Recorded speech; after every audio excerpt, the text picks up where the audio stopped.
Assalamualaikum warahmatullahi wabarakatuh.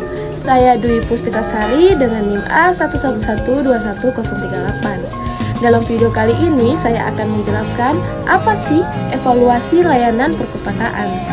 Nah, teman-teman sekalian, ada beberapa bidang-bidang yang dapat digunakan untuk mengevaluasi layanan perpustakaan.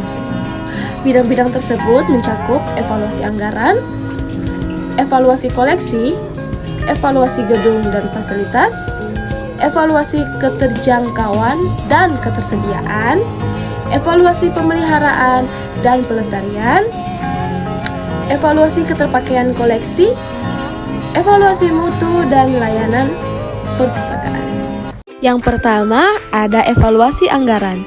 Munawar 2006 menjelaskan evaluasi adalah penilaian yang dilakukan terhadap anggaran yang telah disusun dan mengetahui seberapa besar penyimpangan yang telah terjadi dapat ditelusuri sampai kepada para pelaksana anggaran yang bertanggung jawab. Menurut Ginting 2009 halaman 31, evaluasi anggaran menunjuk pada luasnya perbedaan anggaran yang digunakan kembali oleh individu pimpinan dan digunakan dalam evaluasi kinerja mereka. Pentingnya aspek evaluasi anggaran diterapkan dalam rangka untuk melakukan prospektif yang berkaitan dengan hasil evaluasi dan tindak lanjut dari penggunaan anggaran yang dikelola oleh pimpinan. Hasil evaluasi juga diharapkan mampu memberikan informasi tentang perimbangan anggaran, alokasi anggaran, dan berbagai pengawasan subsidi anggaran yang digunakan untuk perpustakaan. 2. Ada evaluasi koleksi.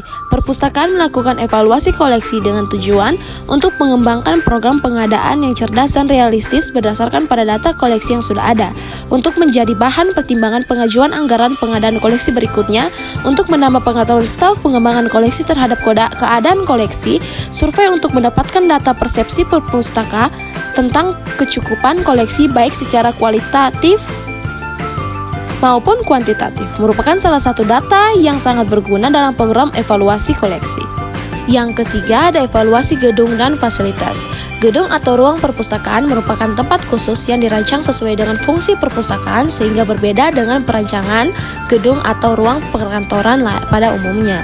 Untuk itu, dalam merencanakan gedung atau ruangan sebaiknya melibatkan pengelolaan perpustakaan. Letak gedung atau ruang sebaiknya di lokasi yang strategis dan aksesibel atau mudah dijangkau. Setiap penyelenggara perpustakaan menyediakan sarana dan prasarana sesuai dengan standar nasional perpustakaan. Sarana dan prasarana sebagaimana dimaksud pada ayat 1 dimanfaatkan dan dikembangkan sesuai dengan kemajuan teknologi, informasi, dan komunikasi. Berdasarkan SNI, perpustakaan harus menyediakan ruang untuk setiap mahasiswa dengan penggunaan untuk areal koleksi seluas 45% yang terdiri dari ruang koleksi buku, ruang multimedia, ruang koleksi majalah, dan ilmiah. Yang keempat, evaluasi keterjangkauan dan ketersediaan. Keterjangkauan layanan perpustakaan menitik beratkan pada prinsip pemenuhan hak dan keadilan untuk memperoleh layanan bagi semua perpustaka tanpa terkecuali. Keterjangkauan juga mencakup faktor kenyamanan dalam pemberian layanan. Keterjangkauan ini dapat disiasati dengan membuat layanan perpustakaan digital atau koleksi juga berformat digital untuk area yang lebih luas, sedangkan yang dimaksudkan ketersediaan adalah ketersediaan layanan perpustakaan sesuai dengan standar dari segi layanan perpustakaan, memiliki keberagaman layanan yang sangat luar biasa, ada lembaga perpustakaan yang lengkap sarana dan prasarana. Evaluasi pemeliharaan dan pelestarian.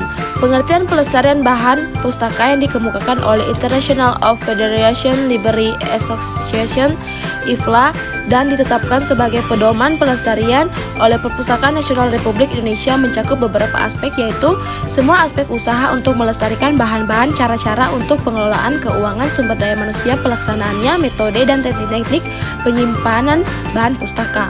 Semua kebijakan dan kegiatan yang bersangkutan dengan pengawetan atau konservasi, yaitu cara-cara khusus untuk melindungi bahan-bahan pustaka demi kelestarian bahan-bahan pustaka tersebut. Semua langkah untuk mempertimbangkan dan melaksanakan pemugaraan atau restorasi, yaitu cara-cara yang digunakan untuk memperbaiki bahan-bahan pustaka yang rusak. Evaluasi keterpakaian koleksi. KON 2013 halaman 88 dalam Detria Pinda Francisca berpendapat bahwa metode evaluasi koleksi berbasis keterpakaian koleksi berfokus pada permintaan pemustaka. Permintaan ini berasal dari data sirkulasi yang berasal dari dalam perpustakaan sendiri maupun yang berasal dari luar perpustakaan yang biasa disebut dengan silang layan atau interlibrary loan. Menurut Jain 1969, halaman 245. Metode yang digunakan untuk melihat keterpakaian koleksi ada dua. Terakhir, yang ketujuh, yaitu evaluasi mutu layanan. Setiap perpustakaan dapat menetapkan prinsip, mengidentifikasi, dan memilih indikator kinerja yang sesuai dengan keunikan populasi pemustaka dan lingkungan lembaga induknya. Indikator tersebut harus sejalan dengan misi lembaga induk dan memberikan kontribusi terhadap efektivitas lembaganya. Kemudian, perpustakaan mengembangkan hasil yang terukur secara spesifik apa yang bisa dilakukan oleh pemustaka sebagai hasil dari indikator kinerja layanannya. Selanjutnya, dilakukan pengukuran terhadap hasil baik kuantitatif maupun kualitatif. Nah, itu tadi penjelasan dari saya, teman-teman. Saya harap penonton sekalian, teman-teman sekalian dapat memahami penjelasan dari saya tentang evaluasi layanan perpustakaan. Saya akhiri video saya kali ini dengan mengucapkan wabillahi taufiq wal hidayah. Wassalamualaikum warahmatullahi wabarakatuh.